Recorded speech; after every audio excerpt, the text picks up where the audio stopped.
Assalamualaikum warahmatullahi wabarakatuh. Yang terhormat Ibu Fitri selaku dosen pengampu mata kuliah CUB. Sebelumnya kami dari kelompok 3 izin untuk memaparkan hasil diskusi kami mengenai materi prosedur investigasi reaksi transfusi. Sebelum memulai presentasi, izinkan kami untuk memperkenalkan diri terlebih dahulu.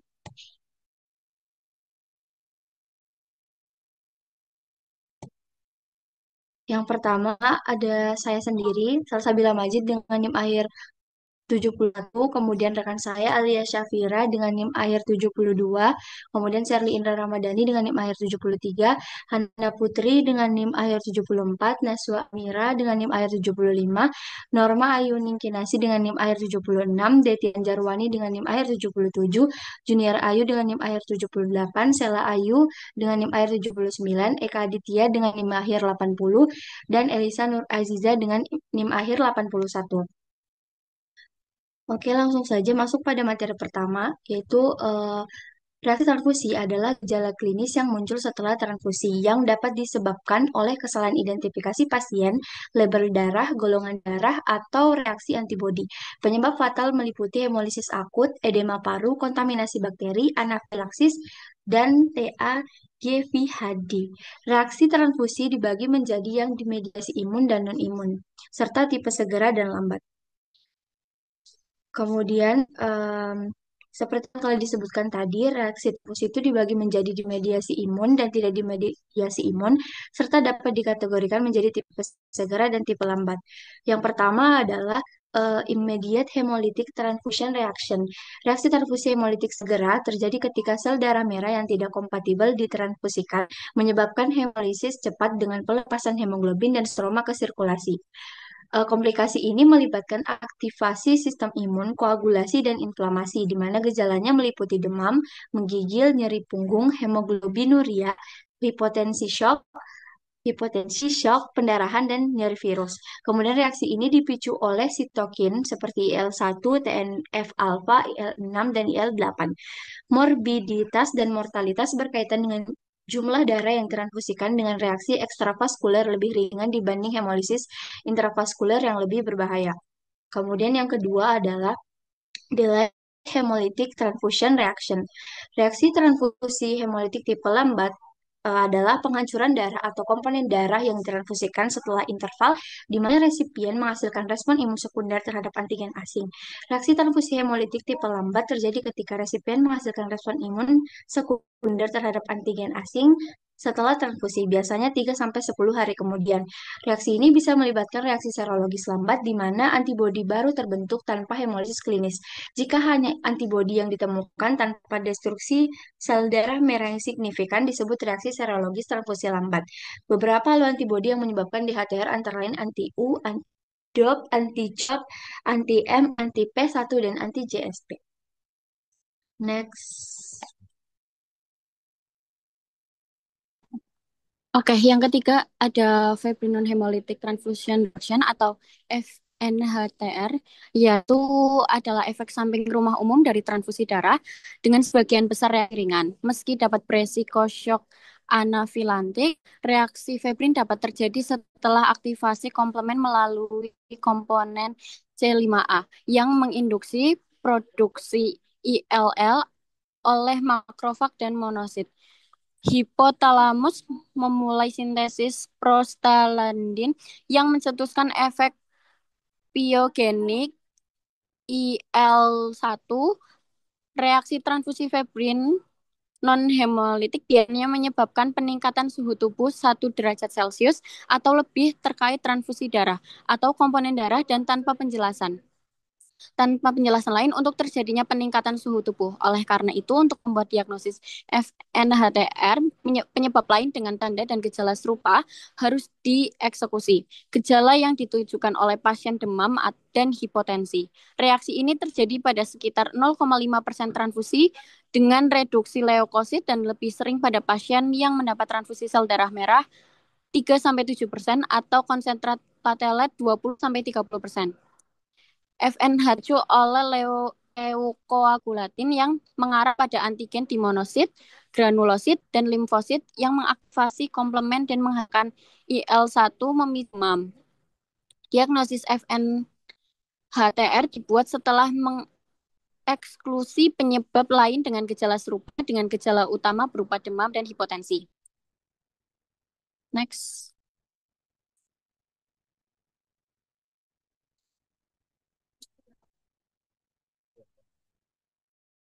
Bisa next slide.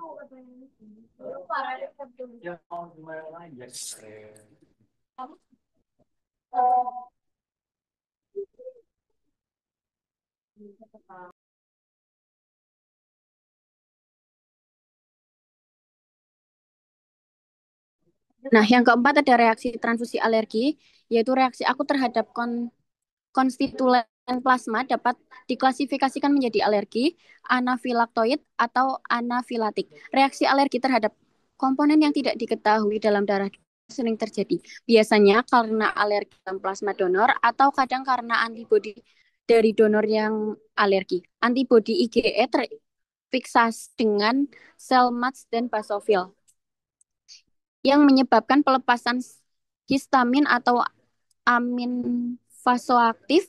Reaksi biasanya ringan atau ur urtikaria, edema, kadang pusing, dan sakit kepala saat atau segera setelah transfusi. Kadang dapat terjadi dispneu, mengi, dan inkontinensia, menunjukkan spasme otot secara menyeluruh. Kadang anafilaksis juga dapat terjadi. Next. Yang kelima ada reaksi transfusi anafilaktik. Reaksi anafilaktik transfusi jarang terjadi, terutama pada pasien dengan defisiensi IgA yang memiliki antibodi anti-IgA yang bisa muncul setelah transfusi atau kehamilan. Defisiensi IgA adalah defisiensi imunoglobulin serum yang paling umum. Reaksi anafilaktik IgA terjadi pada sekitar 1 dari 20.000 sampai 47.000 transfusi. Dengan onset dramatis dan cepat, biasanya sebelum 10 ml plasma dimasukkan.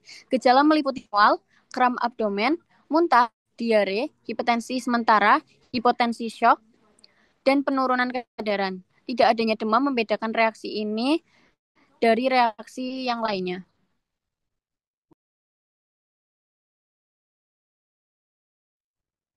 Selanjutnya reaksi paru non kardiogenik. Reaksi paru non kardiogenik yang juga dikenal sebagai transfusi-related acute lung injury atau TRALI jarang terjadi namun merupakan komplikasi yang mengancam nyawa dari suatu terapi transfusi. Gambarnya mirip dengan ARDS namun dengan prognosis yang jauh lebih baik. Dilaporkan angka kematian 5-10% dibanding 50-60% pada ARDS. Reaksi biasanya di 6 jam setelah transfusi dengan tekanan edema paru berat, hipoksemia berat, hipotensi, menggigil, dan demam.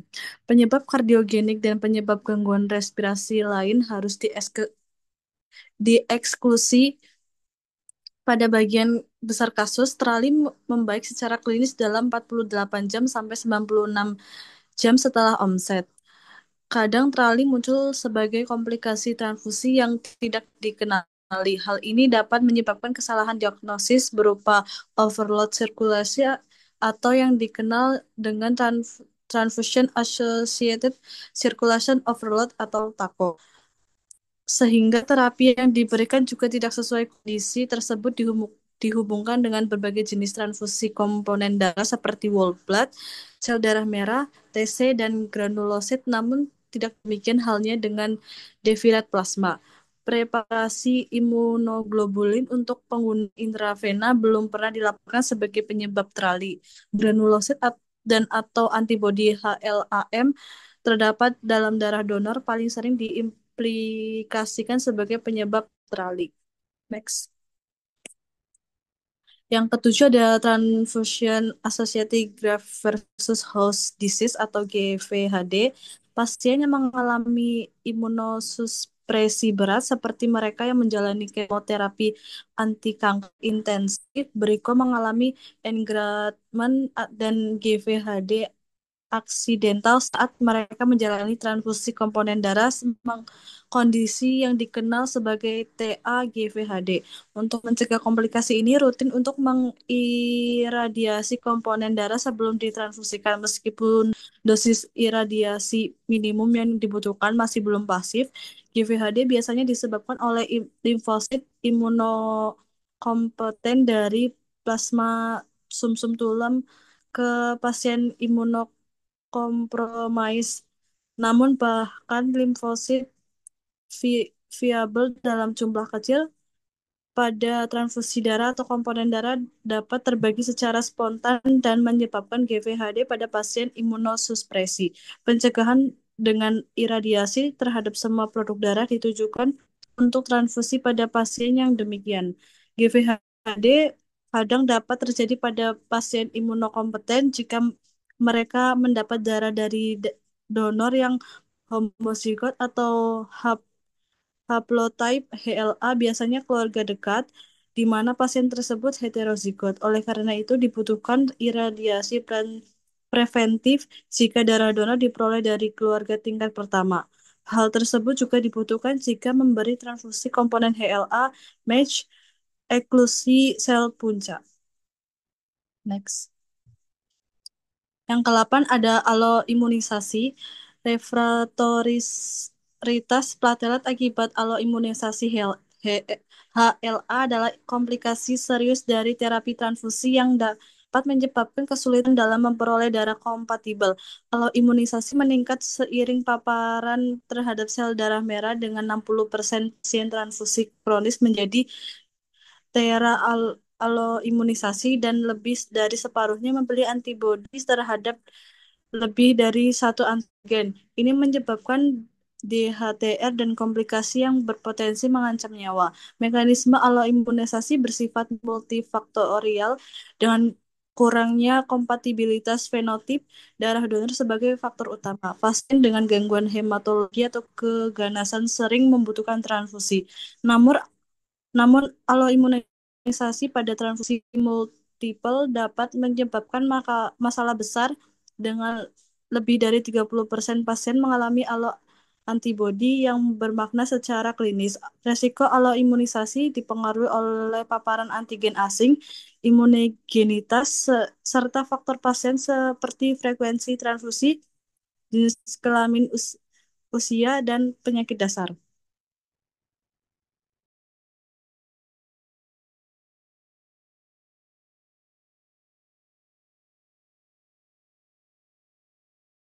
Kemudian ada purpura pasca transfusi.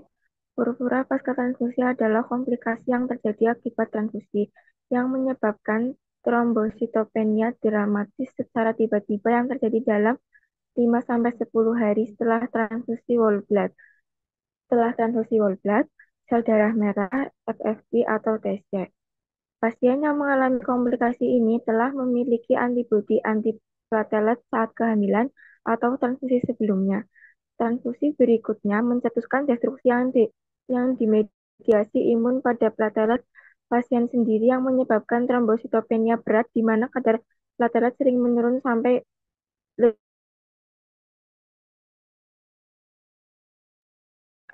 yang pertama ada pemantauan keadaan umum. Pemantauan keadaan umum dan bila didapatkan tanda-tanda yang positif seperti demam, gatal, dan bintik merah pada kulit, nafas pendek, nyeri, berdebar-debar menggigil, tekanan darah menurun, maka yang pertama itu hentikan segera pemberian transfusi. Yang kedua, pertahankan infus dengan pemberian NaCl 0,9%. Yang ketiga, periksa ulang pada label darah donor, surat permintaan transfusi, dan identifikasi penderita. Yang keempat, segera lapor terjadinya reaksi transfusi pada dokter jaga dan petugas bank darah. Kemudian yang kelima, kirim minimal 10 cc darah penderita tanpa antikoagulan bersama-sama dengan sisa darah ke laborat untuk penelitian reaksi transfusi dan tampung urin penderita 24 jam. Kirim urin penderita untuk evaluasi sebab-sebab terjadi reaksi transfusi dan penentuan prognosis. Selanjutnya untuk pelaporan reaksi transfusi itu mengenai semua kejadian selama atau sesudah pemberian transfusi yang meliputi kapan transfusi mulai diberikan, waktu pemberian transfusi selesai, gejala klinik selama atau sudah transfusi, jenis darah yang diberikan, dan siapa dokter atau perawat yang bertanggung jawab.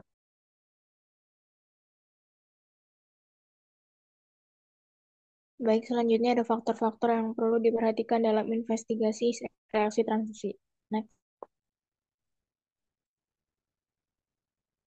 Keselamatan pasien menjadi prioritas utama di rumah sakit, melibatkan penilaian dan pengelolaan risiko, pelaporan, analisis, pembelajaran berkelanjutan, dan penerapan solusi untuk mencegah cedera.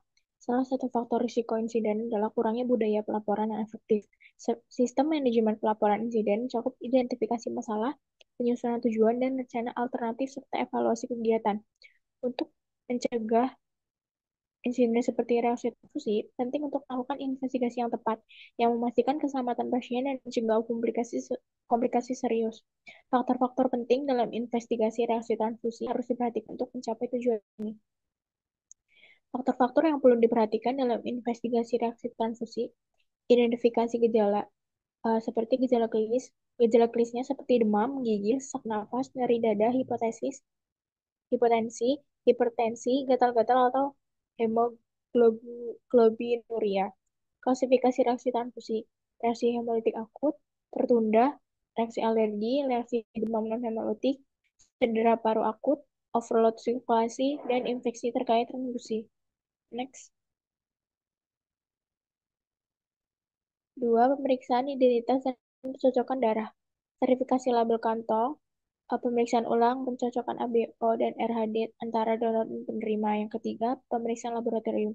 Tes langsung tes, lalu ada pemeriksaan hemolisis, hitung darah lengkap, pemeriksaan urin.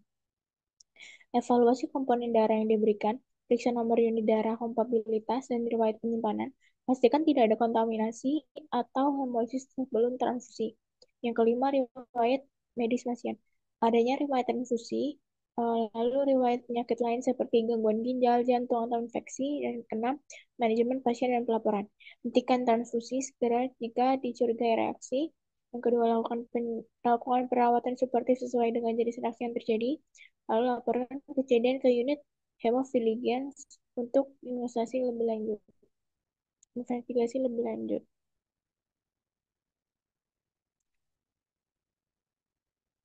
Selanjutnya ada cara mencegah terulangnya reaksi transfusi. Transfusi darah global meningkat dari 85 juta unit pada 2012 menjadi 112,5 juta pada 2016. Dengan 3.288 kasus reaksi transfusi dilaporkan pada 2015. Mayoritas kasus, 77%, disebabkan oleh kesalahan manusia, dan 10% tidak dapat dicegah seperti reaksi alergi atau demam. Kasus morbiditas terbesar melibatkan reaksi hemolitik, teko, kelebihan, beban sirkulasi, infeksi transfusi, trali kompatibilitas, ABO, dan produk darah yang salah. FNHTR lebih sering terjadi pada individu di atas 65 tahun, serta wanita dan mereka dengan riwayat transfusi berulang. Untuk mencegah reaksi transfusi di masa depan, penting untuk memperhatikan faktor investigasi reaksi transfusi yang telah dijelaskan sebelumnya. Pencegahan reaksi transfusi dapat dilakukan dengan memastikan prosedur transfusi yang tepat, identifikasi yang akurat, pengawasan pasien setelah transfusi, serta peningkatan laporan dan analisis insiden. Next. Reaksi transfusi hemolitik segera atau immediate hemolytic transfusion reaction dapat dicegah dengan terapi suportif, harus segera dilakukan untuk manajemen hipotensi dan menjaga perfusi ginjal. Pemberian cairan kristaloid 10-25 ml, termasuk pemberian dopamin dosis rendah maupun transfusi plasma platelet atau krioprecipitat untuk BIC. Beberapa buku ajar menyarankan menggunakan mannitol sebagai diuretik osmotik, namun nilai dan penelitian lebih lanjut tentang intervensi ini belum banyak yang melakukan. Yang kedua, reaksi transfusi hemolitik tipe lambat atau delayed hemolytic transfusion reaction. Tindakan untuk mencegah DHTR adalah dengan melakukan anamnesis lengkap yang mencakup transfusi sebelumnya, kehamilan, transplantasi, dan reaksi transfusi. Pemeriksaan golongan darah dan screening harus dikerjakan pada semua pasien yang mungkin membutuhkan transfusi dan mereka sebelumnya pernah ditransfusi. Unit antigen negatif harus diberikan pada Diberikan bagi pasien di mana-mana sebelumnya terdeteksi antibodi yang bermakna klinis namun tidak lagi terlihat saat ini. Selanjutnya ada reaksi transfusi fibril non-hemolitik atau fibril non-hemolitic transfusion reaction. Manajemen FNHTR adalah menghentikan transfusi segera simptomatik, diberikan antipiretik atau miperidin bila terdapat kondisi menggigil maupun menggigil pada kondisi FNHTR bersifat sel limit dan akan menghilang sendiri tanpa terapi apapun. Kemudian ada reaksi transfusi alergi. Pada pasien dengan riwayat alergi atau reaksi transfusi alergi, artihistamine dapat diberikan untuk profilaksis tepat sebelum atau pada transfusi. Obat tidak boleh dicampur dengan darah. Jika reaksi alergi terjadi, transfusi dihentikan dan diberikan antihistamin untuk mengendalikan kasus yang ringan. Untuk reaksi yang lebih berat, epinefrin harus diberikan. Kortikosteroid kadang dibutuhkan dan dimulai investigasi terhadap reaksi transfusi. Transfusi lebih lanjut tidak boleh terjadi sampai investigasi selesai. Dalam reaksi berat harus diberikan sel darah merah cuci atau beku dengan digliserolisa. Next. Kemudian ada reaksi transfusi anafilaktik. Adalah jika dicurigai terjadi reaksi anafilaktik, transfusi harus segera dihentikan dan jalur intravena dibiarkan tetap terbuka dengan salin normal. Epinefrin harus segera diberikan pada semua kasus berat. Kortikosteroid atau keduanya juga dapat diberikan. Kemudian reaksi paru non-kardiogenik. Yang pertama ada stop transfusi supportive care seperti oksigen dan ventilator diuret. Biasanya tidak efektif. Hindari transfusi dari donor yang dicurigai. Dua, ada takut setiap transfusi supportive care seperti diuretik. Posisikan pasien setengah duduk, transfusi produk darah dengan lebih pelan, transfusi 3 sampai 4 jam, pertimbangan premedikasi diuretik.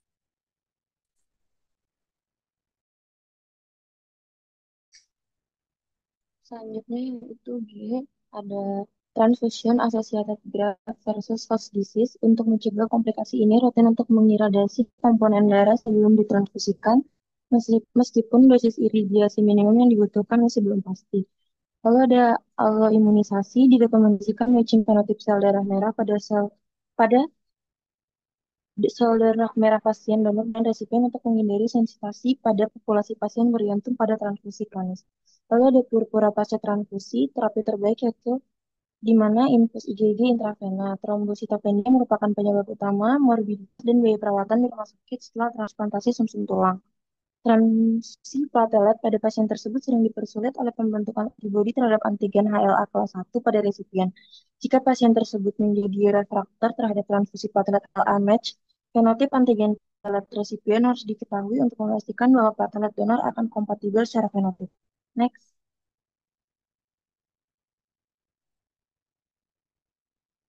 Lalu untuk kesimpulannya, investigasi reaksi transfusi darah adalah proses penting untuk mengidentifikasi penyebab reaksi merugikan yang terjadi pada pasien setelah menerima transfusi darah atau komponen darah. Prosedur ini melibatkan serangkaian rangkaian sistematis mulai dari identifikasi awal reaksi, evaluasi klinis pasien, pengumpulan dan pengujian sampel darah pasien dan produk transfusi, hingga analisis hasil dan pelaporan. Tujuan utama dari investigasi ini adalah untuk menentukan apakah reaksi tersebut terkait dengan transfusi, mengidentifikasi jenis reaksi transfusi, serta memberikan rekomendasi untuk mencegah kejadian serupa di masa mendatang. Perawatan medis penting untuk sejumlah penyakit, termasuk kerusakan organ, pendarahan, dan pembedahan, adalah terapi transfusi. Ini dapat meningkatkan keamanan darah dan membantu menghindari masalah. Transfusi dapat digunakan untuk mengisi kembali volume darah dengan cepat, menurunkan kadar hemoglobin, dan meningkatkan fungsi organ dalam keadaan seperti trauma. Transfusi dapat meningkatkan kemampuan darah untuk membawa oksigen ke tubuh pada kasus anemia yang parah sehingga menurunkan risikonya. Next. Selanjutnya yaitu ada studi kasus.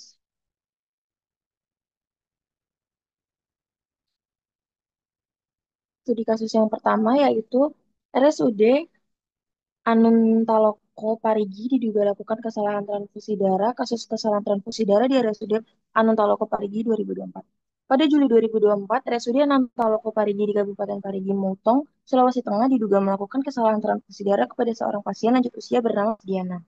Pasien yang memiliki golongan darah O menerima transfusi darah dengan golongan darah B yang berpotensi menyebabkan reaksi transfusi serius. Keluarga pasien menemukan kesalahan ini setelah melihat label pada kantong darah. Pihak rumah sakit diminta untuk bertanggung jawab atas insiden ini. Kasus ini menekankan pentingnya prosedur investigasi yang ketat dan kepatuhan terhadap protokol transfusi darah untuk mencegah terjadinya kesalahan serupa di masa depan. Next.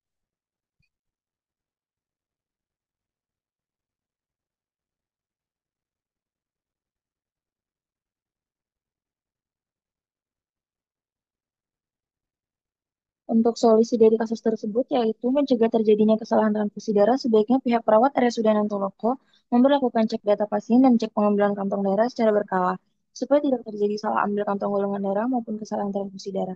Perawat harus tetap melakukan pengecekan data sebelum proses transfusi ke pasien dilakukan. Perawat juga memberitahu rekannya data golongan darah pasien sehingga tidak terjadi miskomunikasi.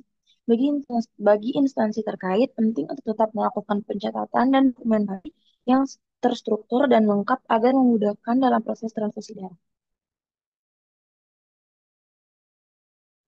Kemudian selanjutnya ada studi kasus 2, yaitu transfusi darah adalah prosedur medis yang penting untuk menggantikan kehilangan darah atau meningkatkan jumlah sel darah merah dalam tubuh pasien. Meskipun sangat bermanfaat, prosedur ini memiliki risiko reaksi transfusi, baik akut maupun tertunda, yang dapat terjadi akibat ketidakcocokan darah, kontaminasi, atau respons imunologi tubuh pasien. Di RSUD Sayang Kabupaten Cianjur, analisis data rekam medis periode 2020 sampai 2022 mencatat 35 kasus reaksi transfusi, dengan mayoritas dikategorikan sebagai reaksi transfusi akut ringan atau kategori 1 yang terjadi pada 60% pasien.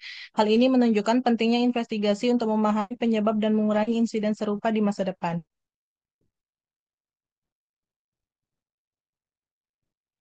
Dari 35 kasus yang dilaporkan, ditemukan beberapa pola gejala. Pola kategori 1 ringan yang mencakup 60% kasus, pasien mengalami gatal-gatal ruam kulit dan sedikit sesak napas. Pada kategori 2 sedang yang mencakup 37,1% kasus, gejala yang muncul meliputi demam, menggigil, dan urtikaria lebih berat. Selain itu, pasien dengan riwayat transfusi sebelumnya lebih berisiko mengalami reaksi transfusi akibat haloimunisasi, yaitu pembentukan antibodi terhadap antigen darah donor. Untuk memastikan keselamatan pasien dan mencegah kejadian serupa, prosedur investigasi reaksi transfusi di RSUD Sayang dilakukan secara sistematis. Adapun langkah pertama adalah penghentian segera transfusi saat pasien menunjukkan gejala, diikuti dengan pencatatan gejala dan pelaporan pada dokter penanggung jawab. Kemudian sampel darah pasien dikumpulkan untuk pemeriksaan kompatibilitas ulang sementara donor dianalisis guna memastikan tidak ada kontaminasi atau faktor lain yang berkontribusi terhadap reaksi. Tes silang ulang juga dilakukan untuk mendeteksi inkompatibilitas antigen atau keberadaan antibodi serta uji laboratorium tambahan seperti uji CAMS dan analisis hemolisis untuk memastikan apakah reaksi yang terjadi.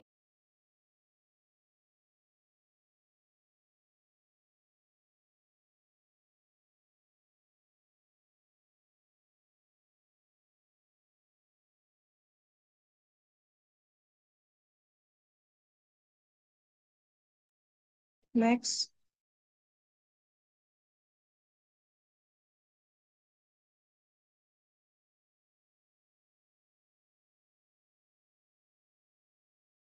Selanjutnya ada solusi dari kasus kedua, itu untuk mencegah reaksi transfusi pada pasien yang bersifat imunologi, inkompatibilitas atau ketidakcocokan darah, dan non-imunologis, penyakit menular, kontaminasi bakteri, asidosis, hipotermia, keracunan sitrat, kelebihan zat besi.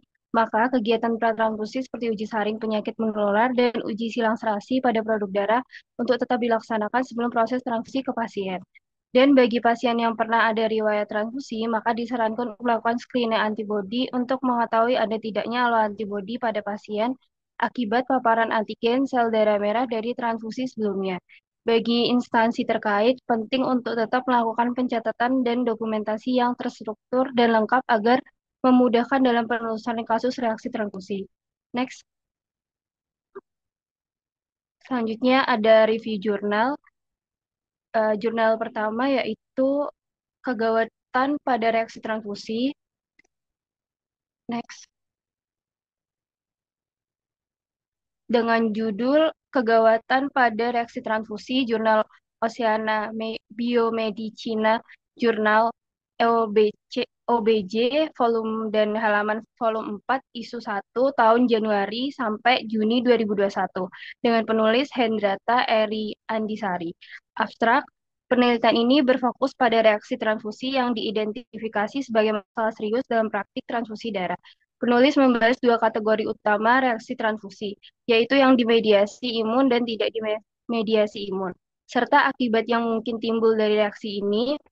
Penelitian ini menyoroti pentingnya pelatihan mendalam bagi tenaga medis untuk mengenali dan menangani reaksi transfusi dengan cepat dan efektif untuk mengurangi morbiditas dan mortalitas. Melalui analisis gejala yang muncul dan langkah-langkah intervensi yang diperlakukan, artikel ini memberikan paduan yang jelas untuk praktik klinis. Yang selanjutnya ada pengantar. Transfusi darah merupakan prosedur yang umum dilakukan dalam bidang kedokteran, namun selalu terdapat risiko yang menyertai tindakan ini, termasuk reaksi transfusi yang dapat berpotensi mengancam jiwa. Penelitian ini bertujuan untuk mengeksplorasi berbagai jenis reaksi transfusi, memahami mekanisme di balik reaksi-reaksi tersebut, serta memberikan panduan kepada tenaga kesehatan mengenai pengenalan dini dan penanganan yang efektif. Dalam konteks ini, penulisan mempertimbangkan bagaimana pengetahuan, penelitian, dan kesiapsiagaan tenaga medis dapat berkontribusi dalam pengurangan insiden komplikasi serius yang berhubungan dengan transfusi. Yang selanjutnya ada metode penelitian. Pendekatan yang digunakan tinjauan literatur dengan mengumpulkan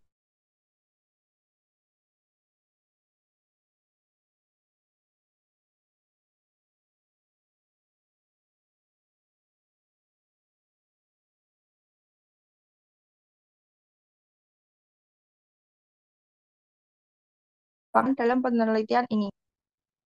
Next.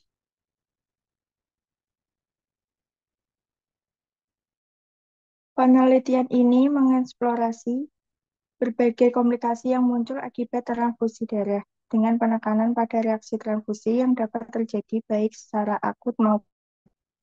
Salah satu temuan utama adalah bahwa aloimunisasi sel darah merah sering muncul setelah transfusi pertama, di mana antibodi yang terbentuk sebagai respon terhadap antigen asing. Hal ini berpotensi menyebabkan reaksi transfusi yang berbahaya, termasuk reaksi hemolitik tipe lambat. Oleh karena itu, penting untuk melakukan pencocokan fenotip sel darah merah antara donor dan resipien, terutama pada individu yang memerlukan transfusi darah berulang. Selain itu, purpura pasca transfusi diidentifikasi sebagai komplikasi serius yang ditandai dengan trombositopenia dramatis sering kali terjadi akibat antibodi antiplatelet yang sudah ada sebelum dari transfusi atau kehamilan.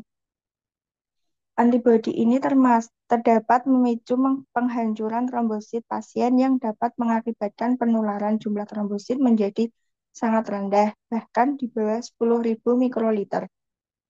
Lebih dari 85% kasus purpura pasca transfusi berhubungan dengan antibodi terhadap aloantigen spesifik pada glikoprotein 3, terutama terjadi pada wanita dewasa dan dapat disertai dengan gejala pendarahan yang sangat serius, termasuk resiko pendarahan intrakranial.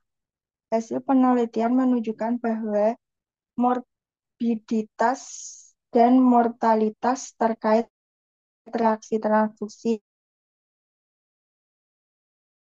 hemolitik dengan jumlah komponen darah yang ditransfusikan.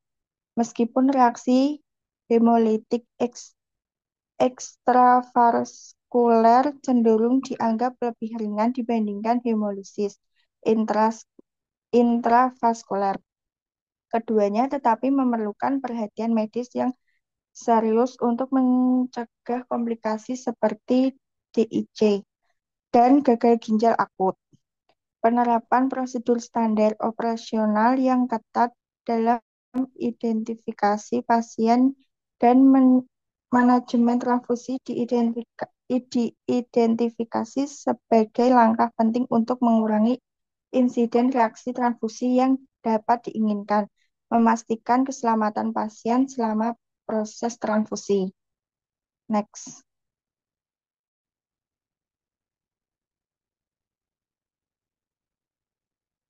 Kesimpulan, artikel ini menyajikan informasi yang penting dan relevan mengenai transfusi serta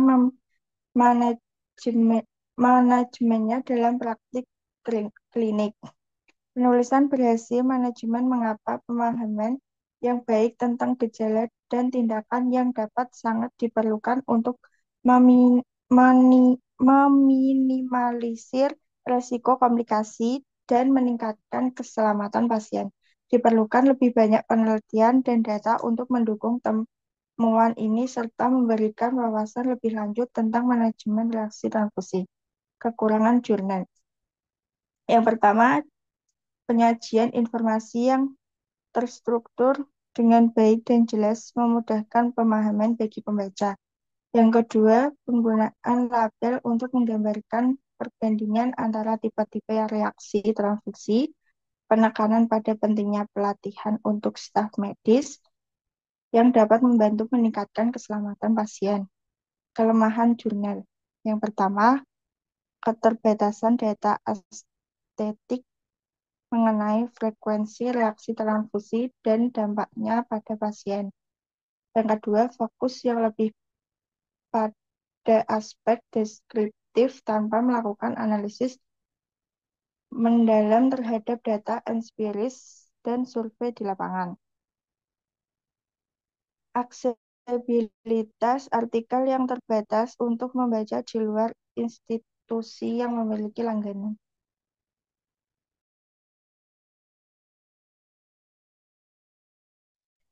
Selanjutnya ada contoh soal. Yang pertama pada soal pilihan ganda. Nomor 1, berikut ini adalah informasi yang harus diperiksa ulang pada kantong darah donor saat investigasi reaksi transfusi kecuali D. Tanggal lahir pasien. Nomor 2, sampel darah pasien pasca reaksi transfusi yang diambil untuk investigasi harus dimasukkan ke dalam tabung dengan tutup warna D. Ungu. Nomor 3, seorang pasien mengalami demam dan menggigil setelah transfusi darah.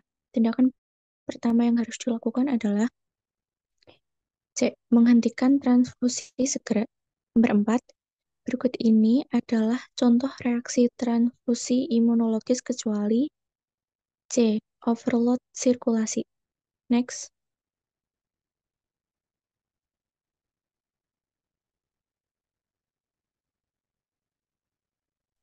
Nomor 5, berikut ini adalah tindakan yang tidak boleh dilakukan saat menangani reaksi transfusi, yaitu C. Melanjutkan transfusi dengan hati-hati jika gejala membaik.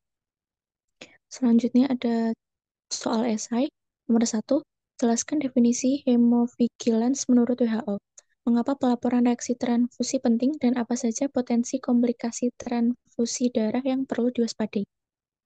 Jawabannya, menurut WHO, hemovigilance adalah prosedur pengawasan yang mencakup keseluruhan rantai transfusi darah, mulai dari donor darah hingga resipien. Pelaporan reaksi transfusi penting karena tanpa pelaporan, reaksi transfusi bisa tidak terdeteksi, terutama jika tanda dan gejalanya tumpang tindih dengan kondisi pasien. Potensi komplikasi transfusi darah bermacam-macam, terutama pada pasien yang mendapat transfusi berulang atau memerlukan darah dalam jumlah banyak. Next. Nomor 2, mengapa penting untuk menyimpan sampel darah pasien sebelum transfusi atau pratransfusi dan bagaimana sampel ini digunakan dalam investigasi reaksi transfusi?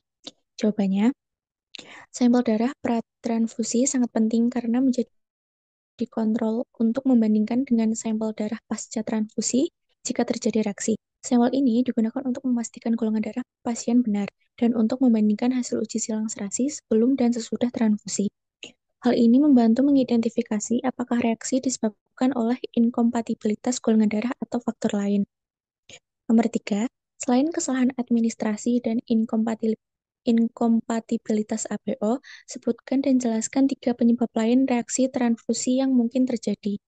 Jawabannya, yang pertama reaksi alergi, disebabkan oleh antibodi pasien terhadap protein dalam darah donor. Gejala dapat bervariasi dari gatal-gatal ringan hingga anafilaksis. Yang kedua ada transfusion-related acute lung injury atau TRALI, disebabkan oleh antibodi donor yang bereaksi dengan neutrofil pasien di paru-paru, menyebabkan edema paru non-kardiogenik.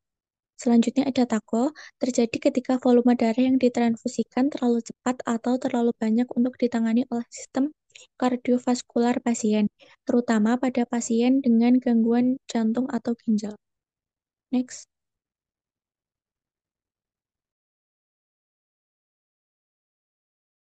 Baik, sekian presentasi dari kelompok kami. Apabila terdapat kesalahan kata yang kurang berkenan, baik disengaja maupun tidak disengaja, kami mohon maaf yang sebesar-besarnya. Terima kasih. Wassalamualaikum warahmatullahi wabarakatuh.